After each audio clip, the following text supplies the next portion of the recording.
Good morning అండి. నేను మీ master Manjunath. అందరికీ తెలిసే ఉంటుందండి, ఇప్పుడు హిందూపురం నుంచి అమరావతి సెక్రటేరియట్ దాకా నేను బైసికల్ యాత్ర చేయబోతున్నానండి. అప్రాక్సిమేట్లీ ఒక 700 కిలోమీటర్స్. సో దీని కాన్సెప్ట్ అందరికీ తెలిసే ఉంటుంది, ఓకేనా.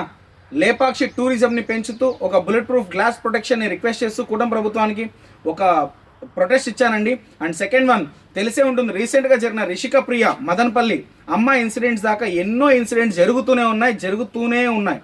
అలాంటి ఇన్సిడెంట్స్ని తగ్గించడానికి పోక్సో లాంటి చట్టాలు చాలా ఉన్నాయి. అలాంటి చట్టాలు 8th క్లాస్ నుంచి ఇంటర్మీడియట్ గ్రేడ్ దాకా ఖచ్చితంగా పోక్సో లాంటి చట్టాలు పాఠ్యాంశంలా మారితే 100% ఆడబిడ్డలకి న్యాయం జరుగుతుందనే ఉద్దేశంతో, ఒక మంచి సంకల్పంతో కూటమి ప్రభుత్వానికి నేను ఒక పీపీటీ ప్రజెంటేషన్ ఇచ్చానండి. ఆ ప్రజెంటేషన్ యాక్సెప్ట్ చేసి గవర్నమెంట్ నాకు ఇంత సపోర్ట్ చేస్తూ అండ్ లేపాక్షి నుంచి హిందూపురేనే కాకుండా చుట్టుపక్కల ఉన్న ప్రాంతాల నుంచి అండ్ ఎక్కడెక్కడి నుంచో, గుంటూరు నుంచి ఎక్కడి నుంచో నాకు సపోర్ట్ చేస్తూ ఇంత దాకా తీసుకెళ్తున్న ఈ ప్రభుత్వానికి సంబంధించిన ప్రతి అధికారికి, నన్ను సపోర్ట్ చేస్తున్న ప్రతి అన్నకి, ప్రతి తమ్ముడికి, ప్రతి చెల్లికి రుణపడి ఉంటానండి.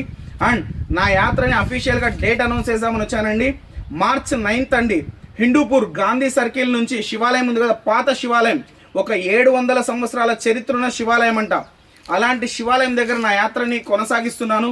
ప్రతి ఆడబిడ్డ కోసం నేను ఒక సామాన్యుడిగా చేస్తున్న పోరాటాన్ని ప్రతి ఆడబిడ్డ నా ఇంటి సమస్యగా తీసుకొని మీరు వచ్చి దాన్ని జయప్రదం చేయాలని కోరుతున్నానండి. మీరు తీసుకునే ఏ చిన్న నిర్ణయమైనా నా యాత్రకి చాలా సపోర్ట్ అవుతుంది. ప్రతి ఆడబిడ్డ సంకల్పం ఇది. నా ఇంటి కోసం చేస్తున్న పోరాటం కాదు, చూస్తున్న ప్రతి ఆడబిడ్డకి న్యాయం జరగాలనే ఉద్దేశంతో వెళ్తున్నా. డేట్ గుర్తుపెట్టుకోండి, March 9th, ఓకేనా.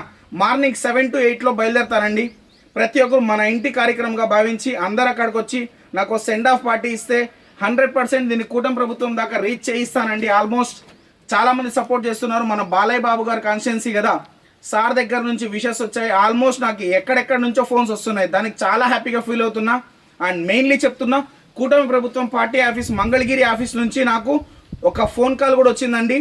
సో ఎక్కడి నుంచి ఎక్కడి దాకా రీచ్ ఇస్తున్న ప్రతి ఒక్కరికి thank you so much. And మర్చిపోకుండా అందరు యాత్రని జయప్రదం చేయండి.